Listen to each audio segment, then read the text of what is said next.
Terseretnya Ketua KPK Firly Bahuri dalam kasus pemerasan mantan Mentan ini menambah daftar panjang saudara kontroversi Firly. Hal ini seolah mencoreng marwah KPK yang seharusnya menjadi lembaga tertinggi dalam mengadili praktik korupsi. Bagaimana nasib KPK ke depannya, saudara? Kita perbincangkan hal ini bersama saya sudah ada Novel Baswedan, mantan penyidik KPK. Bung Novel, terima kasih sudah bersama Nilu, sehat selalu. Sama-sama. Kemarin ada menarik ya, pemeriksaan terhadap Firly akhirnya dilakukan. Firly keluar dengan menutup wajahnya dan sebagainya. Tapi kalau Anda sendiri melihat Firly Bahuri memimpin KPK sejauh ini bagaimana? Sebetulnya ini kan bukan hal baru. Ketika yang bersangkutan mau menjadi pimpinan di DPR pun, pembahasan di DPR, itu pimpinan KPK saat itu sudah memberikan surat lah, memberitahu bahwa yang bersangkutan punya masalah di KPK. Tapi kan saya tidak tahu kenapa kok kemudian DPR tidak tahu adanya surat dari pimpinan KPK saat itu, Pak Agus Raharjo dan kawan-kawan. Dan yang kedua, ketika kami pun di KPK, kami sudah melihat banyak indikasi itu. Misalnya? Ketika penanganan perkara sesuatu yang kemudian seperti dihalangi gitu, tidak bisa naik. Itu kan proses yang aneh ya. Harusnya pimpinan KPK ataupun saat dia menjadi deputi penindakan, kalau ada perkara dia harus bersemangat mendorong harusnya kan. Atau paling tidak memberikan waktu untuk dibahas secara objektif. Tapi ketika kemudian itu tidak dilakukan, itu menjadi aneh.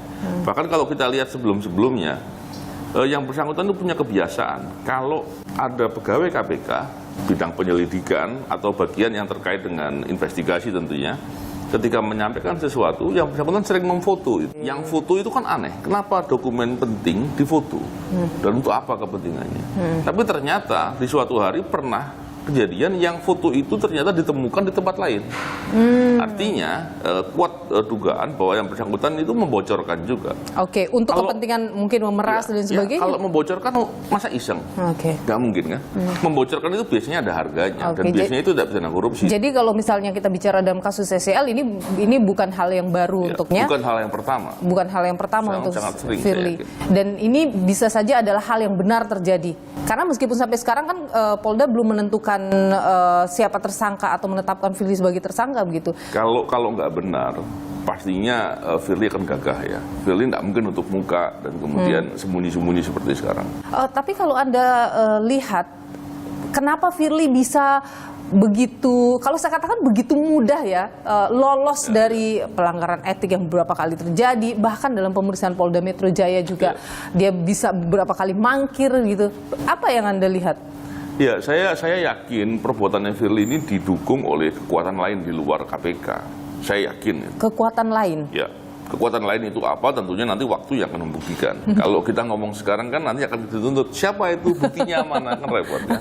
Dan itu mudah sekali kok. Saya kira orang yang menyimak hal ini pasti mengetahui fakta-fakta itu. Kalau kita melihat terkait dengan Firly yang selama ini bisa berani berbuat seperti itu, termasuk Dewan Pengawas. Saya pernah beberapa kali bicara dengan pimpinan, bahkan Ketua Dewan Pengawas. Dia bilang dia punya tugas tapi tak punya kewenangan. Jadi apa yang bisa dilakukan untuk memaksa pimpinan KPK? Begitu juga dengan seandainya Dewan Pengawas punya bukti yang sangat kuat, Dewan Pengawas tidak berwenang memberhentikan pimpinan KPK. Jadi Dewan Pengawas ada seperti ada dan tiada. Dan Dewan Pengawas yang bisa dia lakukan maksimal adalah menyarankan agar yang bersangkutan mengundurkan diri. Tuh bayangkan. Kalau kemudian orang-orang yang berbuat kejahatan atau kesalahan yang serius, yang nggak punya rasa malu, nggak punya integritas, masa iya mau mengundurkan diri? Nah, inilah hal-hal yang kemudian membuat Dewan Pengawas seperti nggak berperan apa-apa. Dan saya khawatir posisi Dewan Pengawas yang begitu lemah itu membuat pimpinan KPK atau oknum pimpinan KPK makin berani untuk berbuat kesalahan. Kalau Firly bisa tidak hadir dalam beberapa pemanggilan di Polda Metro Jaya, kenapa itu ya? Saya nggak tahu. Anda pernah mengatakan kalau ini bentuk Firly meremehkan kepolisian. Ya. Saya yakin dia tentunya menganggap remeh dengan penyidik ya, yang tentunya adalah adik-adik atau junior-juniornya dia gitu ya. Tapi terlepas dari apapun ya, toh juga penyidik dari Polri kan bisa membuktikan dari sumber-sumber yang lain. Dan saya yakin untuk membuktikan di level sampai seperti Firly Bahuri ini, pimpinan lembaga gitu ya, apalagi lembaganya KPK, maka penyidik Polri tentunya akan hati-hati. Dan kehati-hatiannya itu membuat proses itu agak sedikit lama barangkali. Oke, ada yang khawatir ini jangan-jangan sengaja dilambat-lambatin, akhirnya lama-lama hilang dari peredaran begitu. Anda sendiri ada kekhawatiran juga ke sana tidak? Saya khawatir kemudian tadi ada intervensi-intervensi tertentu yang membuat prosesnya menjadi terhambat. Dan kita melihatnya begini ya, masalahnya Firly Bahuri ini bukan sekedar masalahnya seorang Firly Bahuri yang berbuat dugaan tidak pidana korupsi, tapi lebih kepada KPK-nya yang dirusak. Saya berharap tentunya KPK ini betul-betul bisa kuat. Nah, kondisi begini ini sangat membuat kita harus marah karena kebangetan KPK yang harusnya digunakan untuk lembaga memberantas korupsi, malah justru praktek korupsi banyak di situ. Hari ini kita nggak bilang kasus Firly saja loh, kita lihat kasus rutan KPK. Kita lihat kasus Robin yang nggak tertuntaskan. Ya, kasus Harun Masiku sampai sekarang belum. Kasus Harun Masiku banyak sekali dan itu membuat kita harus marah dengan situasi.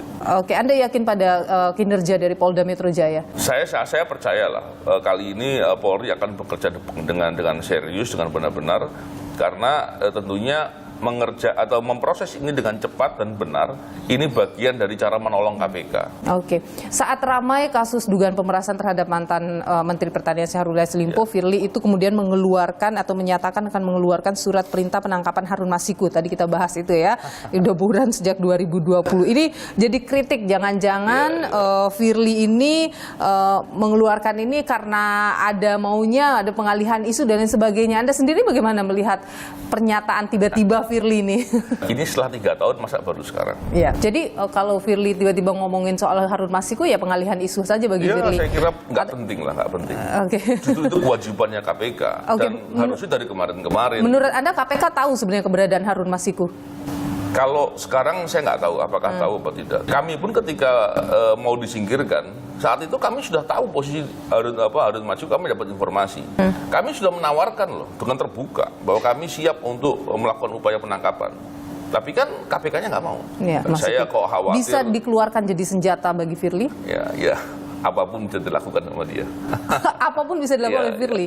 Loh, sekarang bayangkan, dia punya kewenangan. Dia membawai lembaga seperti KPK yang punya banyak perangkat untuk melakukan kegiatan-kegiatan dalam konteks investigasi, pencarian dan upaya, dan punya pegang data banyak sekali dan bisa menjadikan informasi-informasi terkait dengan dugaan tidak pidana korupsi sebagai bahan sandera atau sebagai bahan ancaman atau apapun lah.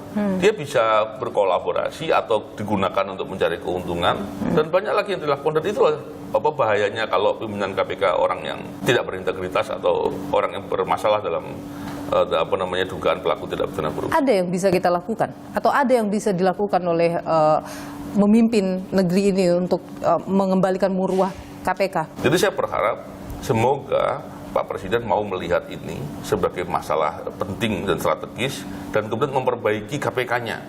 Kenapa? Saya kok malah menduga jangan-jangan nggak cuma Firly pimpinan KPK yang bermasalah. Jangan-jangan praktek-praktek korupsi yang sering saya sebut juga itu belum tuntas ditangani di KPK. Ini perlu diusut tuntas. Dengan begitu KPK-nya bisa betul-betul bekerja beratas korupsi sungguh-sungguh, masyarakat semakin percaya dan dia bisa berkontribusi untuk beratas korupsi yang sesungguhnya, bukan cuma pura-pura. Pura-pura ya? Saya khawatir pura-pura. Ada yakin tidak Firly bisa jadi tersangka dalam kasus ini? Kalau ditanya yakin apa tidak, jawabnya sangat yakin sekali. Oke.